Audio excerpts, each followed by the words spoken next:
আমি একটা ছোট একটা রোগ ওটাকে আমি বড় করে দিতাম, যেটা আমার সবচেয়ে বড় সমস্যা ছিল যে আমার গ্যাস্ট্রিকের প্রবলেম ছিল, আমার কিডনির সমস্যা ছিল, আমার ভয় ভীতি ছিল যে কোনো ধরনের এই রোগগুলা কিরকম হবে, বা আমার দুর্বল লাগতো আরো, মানে কুকুরের ভয় ছিল, মানে আপনার মেন্টাল হেলথে আপনার সমস্যা ছিল অনেক বেশি। অনেক মেন্টাল, সেটা একটা প্যানিক অ্যাংজাইটি টাইপের একটা জিনিস ছিল। হ্যাঁ, সেটা কেমন?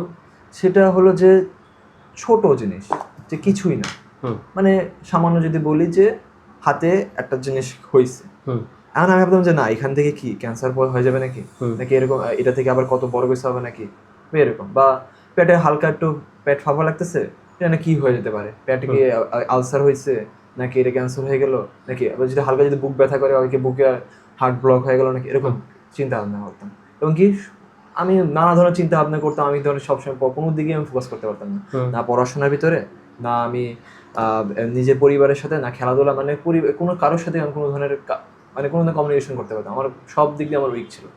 পরে আমি ভাবলাম যে এখন এখান থেকে তো সলিউশন আসা যাবে, কারণ কোনো ধরনের সলিউশন তো পাচ্ছিলাম না, কারণ শুরু থেকে আমি এলোপ্যাথি খাওয়া হয়েছিল, কিন্তু এলোপ্যাথি খাওয়ার পরে কোনো আপডেট পাইনি, কারণ বিভিন্ন ধরনের মেডিসিন, সব ধরনের মেডিসিন খাওয়া হয়েছে, কোনো ধরনের মেডিসিন নেই, এবং কি যত ধরনের টেস্ট ছিল আমি এই কি এন্ডোস্কোপি থেকে শুরু করে আলট্রাসোনো, ব্লাড টেস্ট, সব মানে 3-4 বার অনেকবার করা হয়েছে, এন্ডোস্কোপি একবার করা হয়েছে, কিন্তু সব ধরনের টেস্টে আমার নর্মাল রিপোর্টই আসছে, কিন্তু সলিউশন আসছিল না। তারপরে আমি মানে শুরুতে এক জায়গায় ট্রিটমেন্ট করা হয়েছে, তারপরে ওখান থেকে আমাকে বলছে যে না আপনি এখানে যান ওনার কাছে, পরে আপনাদের কাছে আসলাম। আপনি তো মনে হয় সাইকিয়াট্রিক দেখাইছেন? হ্যাঁ, সাইকিয়াট্রিক দেখাইছি, এটা হলো মানে একদম প্রফেশনাল সাইকিয়াট্রিস্ট, আমাদের ভার্সিটির একটা সাইকিয়াট্রিস্ট দেখাইছিলাম যে আমার এই সমস্যা হচ্ছে, এই ধরনের হচ্ছে, মানে বলছে যে এটা আপনার মনে থেকে এটা আপনাকে আস্তে ধীরে আপনাকে সলিউশন করা লাগবে এক ধরনের। না, আপনি কি কখনো বিশ্বাস করতেন যে আসলে যে প্যানিক অ্যাংজাইটি, এই যে কমিউনিকেশন করার যে ব্যর্থতা, এগুলা করতে না পারাটা, আপনি কি একটা সমস্যা মনে করতেন? মানে আপনার ফ্রেন্ডস মিশতে পারেন না, বা সমবয়সী মেয়েদের সাথে কথা বলতে না পারা, কারোর সাথে ফ্রেন্ডশিপ করা, কোথাও কোনো বক্তব্য দেওয়া, কোনো একটা লেকচার দেওয়া, কথা বলা, কথা পারতেন না আপনি? এগুলোর যে সমাধান হয়, এগুলোতে ভালো হয়, তাকে বিশ্বাস করতেন? না, শুরু থেকে বিশ্বাস করতাম না, কিন্তু পরে যে বিশ্বাস, না এগুলোতে একটা সলিউশন আছে, অবশ্যই সলিউশন আছে, যে কারণ অন্য আমার সাথে একই জন সেও কথা বলতে পারতেছে না, আমি কেন পারবো না, অবশ্যই আমার মধ্যে কিছু একটা কমতি আছে। পরে বললাম যে না এটা আমার মনের ভিতরে কোনো একটা ভয় বা ভীতি, এটা থেকে বের হওয়ার জন্যই পরে আমি আমি দেখলাম যে না তাহলে অবশ্যই কোনো একটা আমাকে মূলত আপনি এখানে আসছেন তো ওই মেন্টাল হেলথ নিয়ে আসেন না, আপনার যে প্যানিক অ্যাংজাইটি আছে, আপনার যে কমিউনিকেশন প্রবলেম আছে, তা নিয়ে হয়তো আসেন না। আপনি আসছেন মনে হয় কিডনির ক্রিয়েটিনিনটা একটু বেশি ছিল, আপনি সেটার অ্যাংজাইটি নিয়ে আসছেন। জি জি জি, এটা 1.4 সামথিং ছিল। হ্যাঁ 1.4 ছিল। ওকে, সেখান থেকে আপনি এখানে আসছেন, তারপর আপনার আরো নানান জাতীয় সমস্যা ছিল, একটা হচ্ছে গ্যাস্ট্রাইটিস টাইপের, পেটের সমস্যা ছিল আপনার, কেমন সেটা বলেন তো? পেটের সমস্যা ছিল বলতে মানে যে পেট যদি খাওয়ার পরে পেট সবসময় ফেপে থাকতো, ঢেক উঠতো, আর একদম যদি হতো যে একদম কামড়তে ধরে রাখতো, গলা পর্যন্ত আসতো, একদম ঢেক গলা পর্যন্ত আটকে যেত, কোনোভাবে মানে ওটা কোনোভাবে যতক্ষণ না খাবারটা হজম হচ্ছে ততক্ষণ ওটা থাকবে, যখন হজম হবে তখন আর কি ওটা আস্তে ধীরে নামবে, কিন্তু তাছাড়া অল টাইম এটা গলা পর্যন্ত একদম কামড় দেয়, এবং এটা সবচেয়ে বেশি রাত্রে হতো, রাতে ঘুমানোর সময় বা ঘুমানোর আগে, রাতে সবচেয়ে বেশি রাত্রে হতো। এই যে এই এত লেভেলের সমস্যা ছিল, এবং জ্বালাপোড়া করতো, বা মানে পেট জ্বালাপোড়া করতো, বা ব্যথা হইতো, এরকম হতো, পেট জ্বালাপোড়া করতো, ব্যথা করতো, পেটটা ফেপে থাকতো, পেটটা সবসময় ফেপে থাকতো, ফেপে থাকতো সবসময়। ওকে, আর কোনো কিছু খাওয়ার পরে সমস্যা? হ্যাঁ, কোনো কিছু খাওয়ার পরে, মানে একটা হলো কোনো কিছু খাওয়ার পরে মানে একবার এরকম হয়েছে, কোনো কিছু খাওয়ার পরে হয়েছে, আর একটা হলো খাওয়ার আগে হইতো, দুই ধরনের।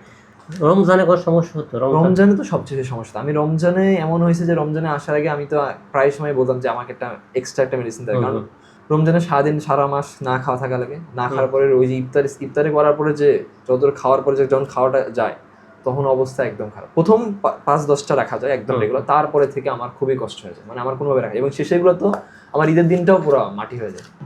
এই রমজান কি আপনার আগের তুলনায় ভালো গেছে?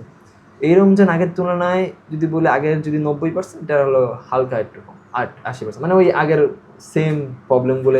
হ্যাঁ, তার মানে আপনার পেটের সমস্যাটা এই রমজানে খুব একটা মানে বেশি পরিবর্তন হয় না, কিন্তু আমাদের রমজানের পরে যে মাসগুলোতে অনেক বেশি পরিবর্তন হয়ে গেছে। রমজানের পরের দিকে পরিবর্তন, তখন আমাদের ছিল থার্ড ফলো আপ ছিল, মানে সেকেন্ড ফলো আপ ছিল, আপনি এখন আমাদের এখানে ফিফথ ফলো আপে আছেন, তাই না? ওকে, তো এখন আপনি মোটামুটি সর্বদিক দিয়ে ভালো। যদি বলি আপনি এটা ঘটনা বলছেন আমাকে, সেটা হচ্ছে একটু বলেন তো, আপনার একজনকে ভালো লাগতো, হ্যাঁ আমার কথা বলতে পারেন না। হ্যাঁ আমার কাছে কোনদিন সরি বলে দেখার পরও আমার খালি ওনাকে সাথে কথা বলতে ভালো লাগতো। কিন্তু এই রিসেন্টলি এই এর পরে এই যে ঈদ কুরবানিদের আগে আমি ওনার সাথে একদম দেখার পরে ডিরেক্টলি আমি ওনার সাথে আর ভয় পাওয়া দরকার নেই, আমি নেক্সট বড় লাগবে ওনার সাথে আমি ওখানে 1.5 ঘন্টা ওনার সাথে কমিউনিকেশন করছি। আর যে বলেন প্রেজেন্টেশনের ব্যাপারটা বলেন তো। প্রেজেন্টেশনের ব্যাপারটা যে আমি ভালো করে প্রেজেন্টেশন মানে কোনো জায়গায় একটা বক্তব্য দেবো বা ফ্রেন্ড সার্কেলের মধ্যে একটা কথা বলবো বা একটা ক্লাসে যেটা প্রেজেন্টেশন আমি এটা ঠিক করে বলবো, আমি ওটা ভয় লাগতো যে কি না কি বলে ফেলবো, মানে আটকে যাবো নাকি বা মানে ভুলে যাবো, মানে বারবার আমার রিহার্সাল করা লাগতো, একদম কিভাবে কি স্ক্রিপ্ট পর্যন্ত আমার হাতে রাখা লাগতো। কিন্তু এই যে আমার এই যে লাস্ট 3টা আমার এই সেমিস্টার 3টা প্রেজেন্টেশন দেওয়া লাগছে, আমি যাওয়ার পরে যে প্রেজেন্টেশন মানে আমি স্ক্রিপ্ট দেখছি, একবার রিডিং করছি, একটু মনে একটু তো বড় লাগবে, ওইটা মুখে একবার দেখার পরে ডাইরেক্ট সামনে বসে নির্ভয়া, না আমার হাত পা কাঁপছে না আমাদের কোনো, একদম কমিউনিকেশন শেষ, আমি শেষ করে দিচ্ছি, আমার কোনো কিছু লাগে আমার কাছে এটা ইজি কিছু, এটা বুঝবে এটা কোনো সমস্যা হয় না। আর ফ্রেন্ড সার্কেলের সাথে যে আগে যে কম্বিনেশনগুলো ছিল যে বলতে পারতাম এখন ওইগুলো কিচ্ছু নেই, আমি সবার সাথে ফ্রেন্ডলি, সবার সাথে অনেক টাইম স্পেন্ড করবো, সবার সাথে ভালো করে কথা বলতে। আপনার সিস্টাইটিস টাইপের একটা প্রবলেম ছিল, প্রস্রাবে জ্বালা পোড়া ছিল, সেটার কি অবস্থা এখন? প্রস্রাবে জ্বালা পোড়া এখন আলহামদুলিল্লাহ অনেক কম, এখন কম, একদমই কম, একদমই নাই, একদম বলতে নাই। ওকে, ভেরি গুড। তাহলে প্রস্রাবের জ্বালা পোড়াটাও নেই, কিডনির যে আপনার প্রবলেম ছিল সেটাও তো নেই, সেটাই অনেক আলহামদুলিল্লাহ। তারপরে পেটের যে সমস্যা ছিল সেটাও কিন্তু আলহামদুলিল্লাহ অনেক ভালো, অনেক ভালো। মেন্টাল হেলথে আপনি অনেক ভালো আছেন? হ্যাঁ মেন্টাল হেলথে আলহামদুলিল্লাহ, কারণ সুপার সুপার এখন মানে আমি এখন এই ফর্মটা ধরে রাখতে চাই, এটা থেকে আর নামতে চাই না।